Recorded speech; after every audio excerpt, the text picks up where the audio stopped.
Hello दोस्तों, आज मैं सुने जा रही हूँ एक ब्यूटीफुल स्टोरी। एक सुनसान गांव, एक वीरान हवेली और एक ऐसा दरवाजा जो हर रात 12 बजे अपने आप खुलता है। 20 साल पहले वहाँ कुछ ऐसा हुआ था जिसे आज भी गांव वाले याद करके कांप जाते हैं। अब उस हवेली में लौटी है एक लड़की, सिया। लेकिन जैसे जैसे वो सच्चाई के करीब पहुंचती है, उसकी जिंदगी उलझती चली जाती है। सिया की आंखें ट्रेन के खिड़की से बाहर झांक रही थीं।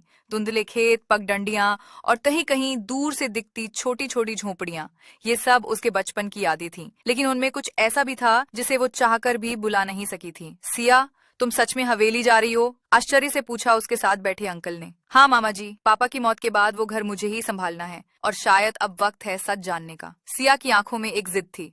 उसके पिता विक्रम ठाकुर गांव के जमींदार थे, पर जब सिया 10 साल की थी वो अचानक लापता हो गए थे। पुलिस ने उनकी मौत मान ली थी, लेकिन उनकी लाश कभी नहीं मिली। अब 20 साल बाद सिया उस हवेली लौट रही थी, ठाकुर हवेली, जो अब गांव में भूतिया हवेली के नाम से जानी जाती थी। हवेली पहुंचते ही हवा में एक अजीब सन्नाटा महसूस हुआ। पुराने दरवाजे पर जंग लग चुकी थी और हर कोना जैसे किसी राज को छिपा रहा था। क्यों आई हो यहाँ बिटिया? दरवाजे पर खड़ी एक बूढ़ी औरत ने पूछा। वो थी गौरी बाई, जो सालों से हवेली की देखभाल कर रही थी, सच जानने और इस घर को फिर से जीने लायक बनाने। सिया ने उत्तर दिया। रात को जब सिया अपने कमरे में थी, तभी नीचे से एक अजीब सी आवाज आई, जैसे कोई दरवाजा धीरे धीरे खुल रहा हो। शूं। ठीक 12 बजे का समय था।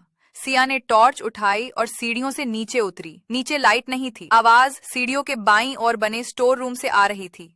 वो आगे बढ़ी। दरवाजा आधा खुला था।